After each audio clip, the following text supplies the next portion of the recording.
Olá pessoal, tudo bem? Aqui quem fala é o professor Pedro Souza. No vídeo de hoje vamos aprender a implementar um somador binário utilizando os operadores aritméticos que estão disponíveis aqui no VHDL. Então o VHDL ele tem vários operadores aritméticos que podem ser utilizados na construção de circuitos aritméticos. Então você tem a operação de soma, que é representada pelo mais, a operação de subtração, representada pelo menos, a operação de multiplicação, representada pela estrela, a operação de divisão, representada pela barra.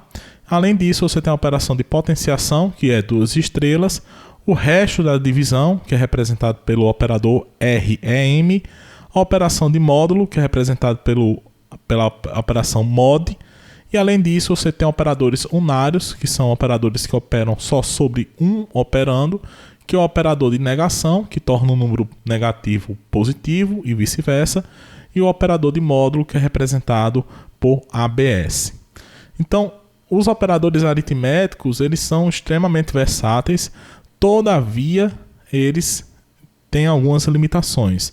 E a principal limitação, nesse caso aqui, são os operandos. Então, os operandos, quando você está utilizando operadores aritméticos, eles podem ser signed, ou seja, um inteiro com sinal, ou unsigned, que é um inteiro sem sinal.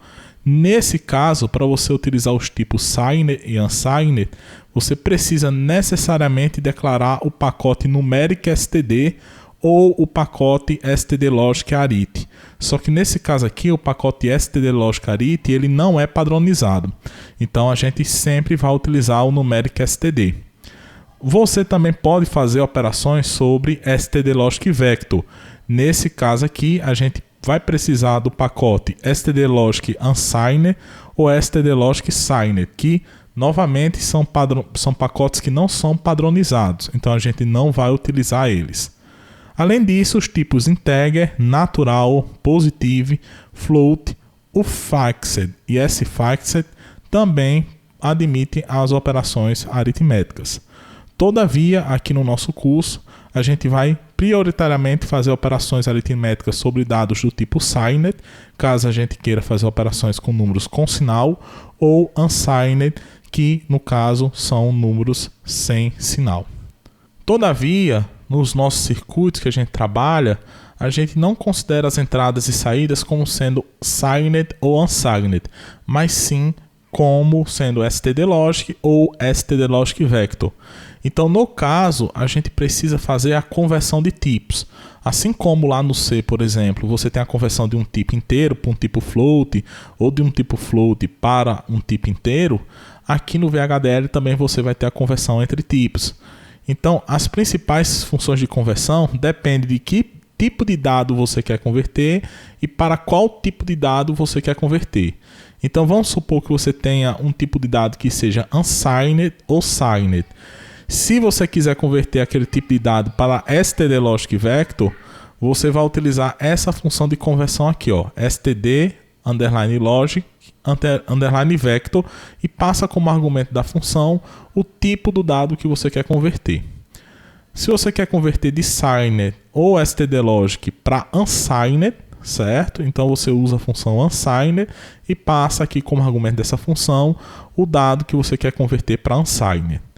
Se você tiver um tipo de dado unsigned ou stdlogic vector e você quer converter para signed, aí você utiliza a função signed e passa entre parênteses o dado que você quer converter.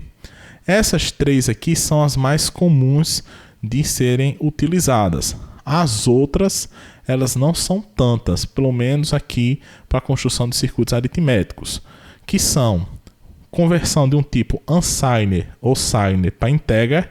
Você vai usar a função toInteger e passa entre parênteses o dado que você quer converter. Quando você quer converter de natural para unsigned, você vai usar a função toUnsigned e você passa entre parênteses dois argumentos. O primeiro argumento é justamente o dado que você quer converter e o segundo argumento é a quantidade de bits no qual você quer o resultado convertido. E por fim, caso você tenha um dado integer e queira converter ele para signed, você utiliza a função toSigned, passa como argumento o dado que você quer converter e também a quantidade de bits no qual você quer o resultado da conversão. Então, pessoal, a gente vai utilizar os operadores aritméticos juntamente com os operadores, com as funções de conversão para implementar esse somador binário. E para entender um pouco melhor o circuito que a gente vai implementar, vamos supor que você queira construir um somador binário de 4 bits, certo? Então as entradas é A3, A2, A1, A0, é o primeiro número a ser somado, que é o número A. A segunda entrada é B3, B2, B1 e B0, que é o segundo número a ser somado, que é a minha entrada B. Além disso, eu vou ter o carry in, que eu estou representando aqui por Cin. E aqui, para fazer o somador binário utilizando os operadores aritméticos, o que eu vou fazer é fazer um artifício, que é o seguinte: os números que eu tenho aqui para somar são números de 4 bits, certo? O número A e o número B. E o número Cin, ele tem apenas um bit, certo? Então, você só pode somar números que tenham a mesma quantidade de bits.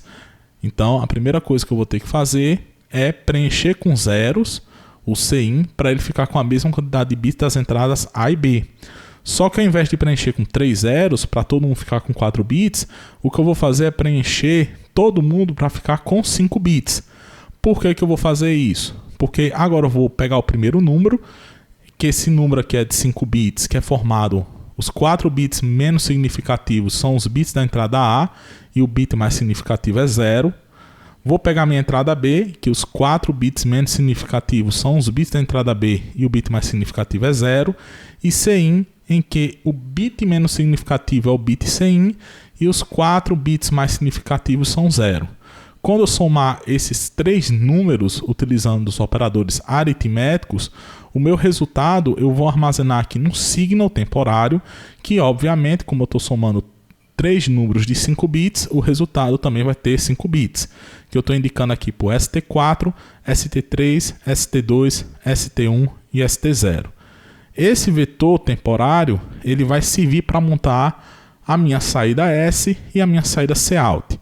Nesse caso, a minha saída S vão ser os 4 bits menos significativos desse signo temporário ST. Então S3 vai ser igual a ST3, S2 vai ser igual a ST2, S1 vai ser igual a ST1 e S0 vai ser igual a ST0. E a minha saída de carry out vai ser justamente o bit mais significativo desse signo temporário, que nesse caso aqui é ST4. Então, é isso que a gente vai fazer lá no VHDL. Muito bem, já adiantei aqui o nosso trabalho, então já criei o arquivo VHDL. Então estou usando a biblioteca do I3E e estou usando o pacote stdlogic1164.all. Isso aqui é o padrão que a gente sempre vem utilizando em todos os códigos. Só que nesse caso, veja que a gente incluiu mais uma biblioteca, que nesse caso aqui é a Numeric STD. Essa biblioteca a gente sempre vai incluir quando a gente tiver operações aritméticas, certo?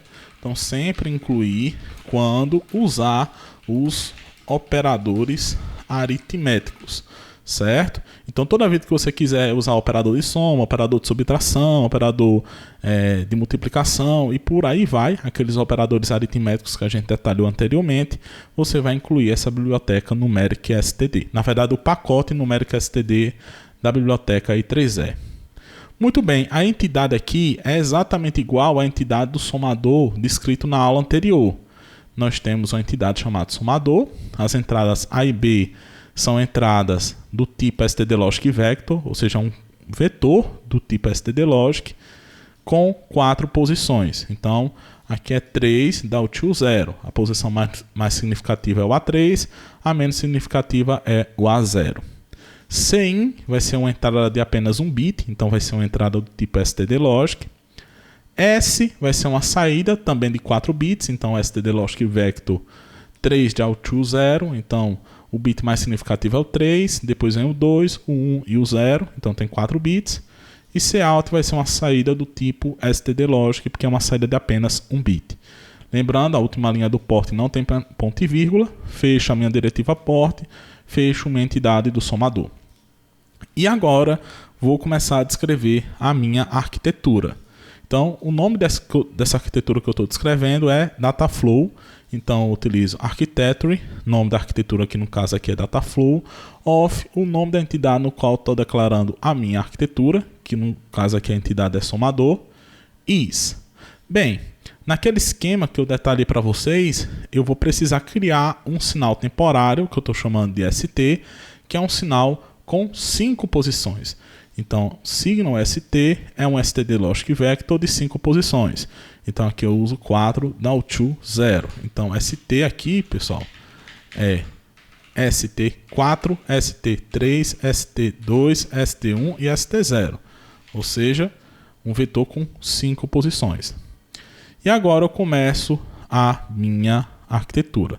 Então, aqui eu já coloquei a expressão lógica, mas eu vou detalhar ela um pouco melhor com vocês. Então, inicialmente, vocês poderiam pensar que para fazer essa soma é só fazer assim, ó, A mais B mais Cin, certo?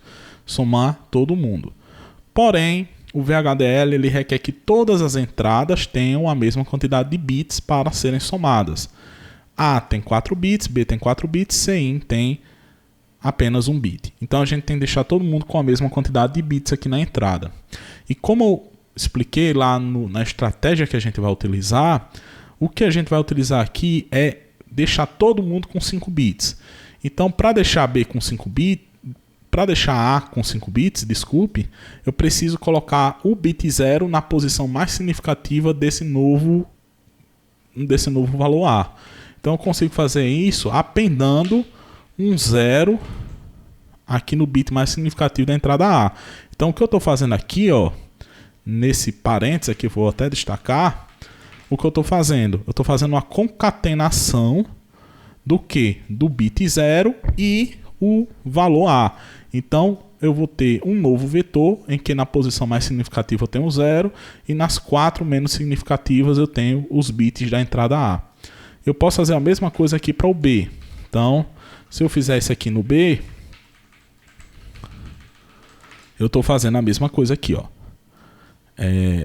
Estou criando um novo vetor, na posição mais significativa é 0, na menos significativa é os 4 bits de A. Sempre lembrando que esse operador I comercial é justamente o operador de concatenação no VHDL.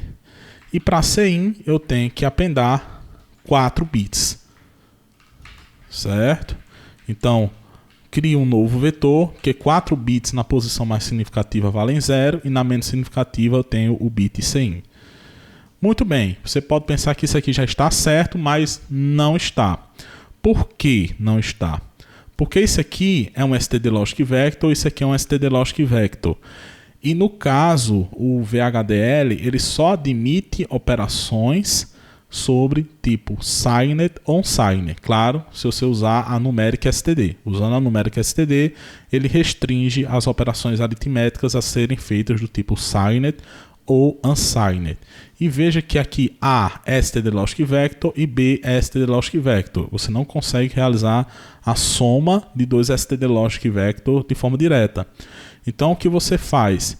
Primeiro converte A para unsigned, B para unsigned e realiza a soma. Então, para converter, eu uso aquela função unsigned, tanto aqui para A como para B, certo? Tanto para A como para B. Só que quando eu realizo essa soma aqui, dessa forma, o resultado dela é unsigned, porque quando você soma dois unsigned, o resultado é unsigned. Só que ST, da forma como foi declarado, ele foi declarado como um std logic vector. Então eu preciso converter o unsigned para std logic vector. Então eu consigo usando outra função de conversão, que é essa daqui, std logic vector, e eu passo como argumento o dado que eu quero converter, que é toda essa soma, certo? Então fecho parênteses aqui. Então essa é a expressão para implementar a criação do nosso signo temporário ST.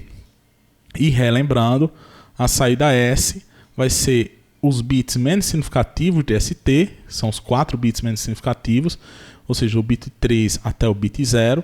E para fazer isso aqui no VHDL, eu faço assim, ó, S recebe ST, 3 dá o to 0. Isso quer dizer que S recebe o vetor ST da posição 3 até a posição 0. E Cout, no caso aqui, vai receber o bit 4 do signal ST. Então, ST na posição 4. Então, com isso, a gente encerra a nossa descrição do nosso somador utilizando os operadores aritméticos. Veja que o código ele fica mais conciso, porém ele é um pouco mais difícil de entender devido principalmente aqui às funções de conversão. Então vamos lá no Questa para realizar a simulação desse circuito. Então, eu criei aqui um projeto no Questa, vou compilar, compile all. Teve um erro aqui, vamos ver qual o erro. Certo. Ele diz que o identificador CIN está inválido. Que na expressão deveria ser CIN ao invés de ser CI. Porque aqui está CIN, aqui deveria ser CIN também. Certo? Então vamos salvar. Vamos compilar novamente. Agora compilou corretamente. Então, agora a compilação foi correta. Certo? Então vamos simular aqui. Clique em Simulate. Start Simulation. E aqui na janelinha vamos expandir a biblioteca Work e vamos simular a entidade do somador. Então vamos apertar OK. Vai abrir aqui a nossa janela de simulação. Vamos colocar as entradas A, B, CIN e as saídas SCout aqui para dentro da forma de onda. E como eu expliquei na aula passada, vamos pegar as entradas A, B e a saída S e mudar a base dela para unsigned, certo? Decimal sem sinal. E vamos forçar alguns valores de entrada para A. Então vamos colocar A como sendo um número escrito na base decimal. Então coloca 10, jogo da velha. E o número que a gente quer, vou colocar aqui 9. B eu vou colocar como sendo igual a 3. Então coloco, só relembrando, 10, que é a base, jogo da velha, e o valor, que é 3. CIN eu coloco como sendo, por exemplo, 0 aqui inicialmente. Quando eu rodar a simulação, 9 e 3, a soma dá 12, tá correto, né? Se eu colocar CIN igual a 1, então ele vai fazer 9 mais 3, 12 mais 1, que vai dar 13. Vou voltar a CIN a C0, vou colocar, por exemplo, A como sendo 6 e B como sendo 5. Então ele vai fazer a soma de 6 mais 5, que dá 11. Tá correto também. Vamos provocar aqui um estouro nesse somador. O somador é de 4 bits, então o máximo número que ele consegue representar aqui seria 15. Então eu vou colocar B como sendo 12. Então ele vai somar 6 mais 12 dá 18. Não consegue representar com 4 bits. Então 6 mais 12 deu 2. Houve um overflow indicado por CO indo para nível lógico alto. Ok? Posso testar para outros valores de entrada, mas eu creio que para os valores que a gente testou aqui já está mais que suficiente. Então conto com todos na próxima aula e até mais.